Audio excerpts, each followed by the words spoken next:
Welcome to Qatar. Welcome to the new DOHA debates. The first of a series of 6 debates on problems the world faces today. We do not only face a refugee crisis, we also face a crisis of solidarity. Wir haben so vieles geschafft, wir schaffen das. We will build the wall. Well, thank you very much. It's a great pleasure to be with you here in Doha. I've been traveling across several continents in recent years, not just to the countries that people are fleeing from around the world, but also to the places they're fleeing to the refugee camps, migrant camps that people end up in. And I've been struck by so many thoughts during this time, but one of them is that there are so many utopian dreams that occur. People dream that you could live in a borderless world on one hand. Other people pretend you could just stop anyone coming. These are impossible dreams, but somewhere in the middle of them is something we need to aim for. And one of the ways I've started to realize that we need to think about this is in the following terms, not about right or wrong or, good and bad. I'm a good person, you're a Nazi. It's too easy. What we need to think about with this is that we're in a situation with migration talking about competing virtues. There are 2 virtues in this whole debate that are in serious competition, not just between people, but within all of us. The first virtue, I would say, is the virtue of mercy, the desire to be merciful to our fellow human beings who are suffering. And we all feel that. Everybody should feel that. But there is also another virtue here, the virtue of justice. And that's not just justice for people fleeing countries, but justice for people in the countries that they are fleeing to. And we can't ignore those 2 parts. We need to recognize that's what's going on here. This is why it's so difficult, and the debate goes down the middle of all of us. So look, there are so many questions we need to think about if we're going to address this. And I'm so glad, by the way, this isn't a debate, because this is a very not debatable issue. But why we need to think about this. Let me give you just 6 examples of things we need to think about much more deeply than we have. The first is this. I would suggest it is very obvious that the developing world cannot move to the developed world. So what do we do? Who can come? That's one part of that question. And the second part, which is much harder, who can't? We are very, very bad at having even a bit of that debate, but we need to. Secondly, what are the differences between people fleeing for their lives from a war zone and people fleeing serious, severe economic deprivation in, for instance, sub-Saharan Africa? Now, there are differences, but if you recognize that, then you've got to work out where along the way you would put your line for legitimate asylum claims. A third of people in sub-Saharan Africa polled last year by Gallup said they wanted to move and leave sub-Saharan Africa. So you've got to work out along this way, if you're going to have a sustainable asylum policy, who qualifies for it. And I would suggest we're not very good at having that. So Douglas Murray comes right out of the gate and literally, kicks ass. I mean, look, I'm biased towards Douglas Murray. I'll admit my bias. But when he comes out, he basically says there's 6 questions that we have to, that at least let's start off by asking. And I'm going to point those out. He's already gone through 2. He initially said that the developing world can't move to the developed world. And he said there's 2 different types of virtue, and we've got to decide which of those virtues are we going to follow. And then he goes on to say that sub-Saharan Africa was polled, and 33%, a third, I'm surprised it's that low. I would have expected it would be nearly, nearly 80, 90%. That said they want to leave sub-Saharan Africa and move to the West, move to a first world country. But then those questions have to be asked. Who's going to be allowed to move? And the bigger question, who won't be allowed to come? And as he said, we're really, really bad at debating and discussing those questions. And there's absolutely no doubt about it. But rather than attacking countries, rather than attacking citizenship, rather than attacking sovereign nations and borders, he basically comes out and says, we've got to come up with some type of a solution to how are we going to address the refugee crisis. Who are truly asylum seekers, who are trying to escape,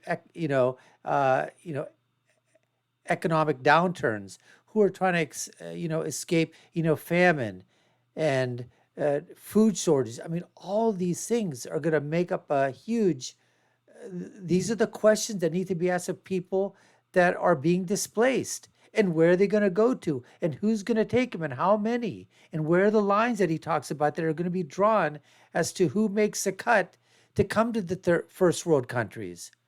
Great questions. Let's continue and hear the other four that Douglas has to offer.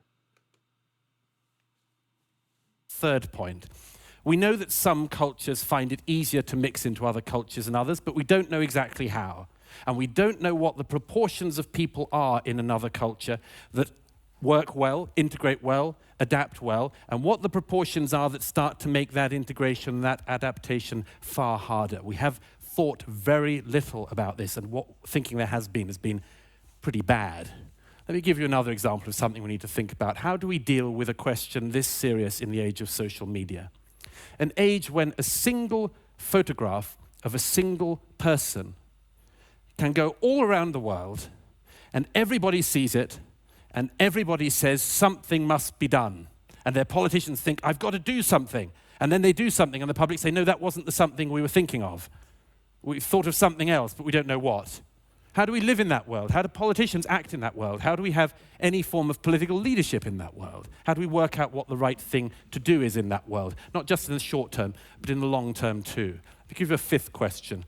How do we ensure that we're able to have a serious and deep debate about these issues, and that we're able to allow people to express legitimate concerns and have that debate without those legitimate concerns being dismissed as xenophobic, nativist, and so on?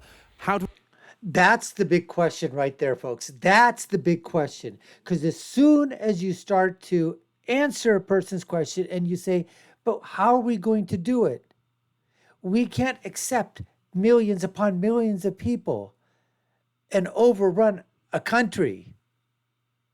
How do we do it? But as soon as you even start to begin the discussion or begin the debate, what happens? The cards come flying out of the liberal and the leftist playbook, right? What cards are we talking about? The big one, the R card, racist. Oh, that's flipped over on the table all the time, racist. The B card, bigot. I card, Islamophobic. I mean, as soon as you start to question, just to even ask a simple question as to how, who, what, where, why, the labels start to hit upon you, and then people are shut down or quieted down by the mob mentality. And that's what, Douglas is saying here. We've got to be able to bring forth those questions, no matter how, hard they are or how difficult they are to ask, without worry about being ostracized or canceled or, whatever. Anyways, let's continue. How do we work out where that might be the case? And how do we work out where it's not, where there are legitimate fears? Sixth question, how do we overcome fatalism? Fatalism you hear everywhere these days, sometimes in the spirit of optimism. This is the world as it is now. People move. This is globalization. Get used to it. Suck it up. Don't complain. How do we get used to that? How do we deal with that? Now, I've got, rather unsurprisingly, fewer answers than I've got questions. But let me give you just 3 answers I would suggest that we could hold on to as the beginning of a set of answers to this. The first is, hold a very clear line between people fleeing for their lives from war zones and people fleeing economic deprivation. Find and hold to a very clear line on it. If you do not, I predict with absolute certainty that you will continue to erode public sympathy with people who need the sympathy the most, because these things will be rubbed together and elided. So I would suggest, first of all, find that and hold on to it pretty close. Second thing I would suggest, find a broad level of agreement, and there is a lot of this internationally now, that the best way to cope with the most serious situations is to keep people roughly in the area of the country for which they fled. It's much easier to look after them there. It's much easier to get international aid there. My own country, Great Britain, is, I think, the second largest donor of international aid within the regions of Syria. That should, I think, be one of the models for this, that we make sure that people, we don't have this idea that some people have that you disperse X percentage there and X percentage there and put these people there. Thirdly, I would say make sure you increase economic productivity in refugee camps. Make sure people have a hope and a purpose and a work life when they're outside of their country. Look, I'm concluding with this because otherwise the music will get so loud you won't hear me. There are no simple answers to this because there are no simple questions in this. This whole business does not give itself to sound bites, but it does need a much deeper debate than most of us have been willing to have so far. Thank you. All right.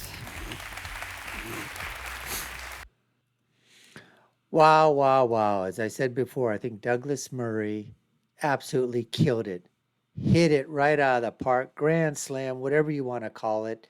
Succinctly put it down to points. If you were in the audience and you wanted to know how it's really done, this is the way it's done. He said, I'm going to give you 6 questions that need to be asked, hopefully give you some answers to those questions. He put those down. He went through them one by one. Then he said, here's some of the answers that I think may answer some of those questions, but it only probably brings up more questions as well. But compare that to Mark Lamont, where he was just attacking institutions, attacking sovereign nations, talking about globalism, and that if you didn't do this thing, you somehow, he was implying being a racist, being a bigot.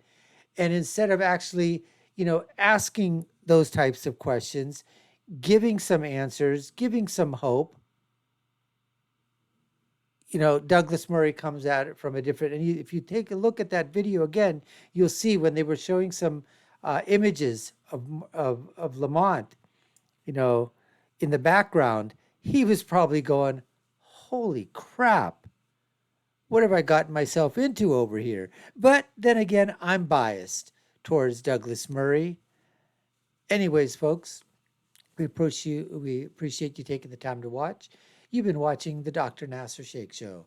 I've been your host, Dr. Nasir. If you haven't done so already, subscribe to our channel, like, share, and follow us. Let us know what you think in the comments below.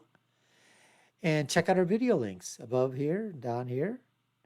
I'll leave you with my final thought, which has always been, when you're right, and when you're left, you're wrong. Until next time, folks, take care and stay safe.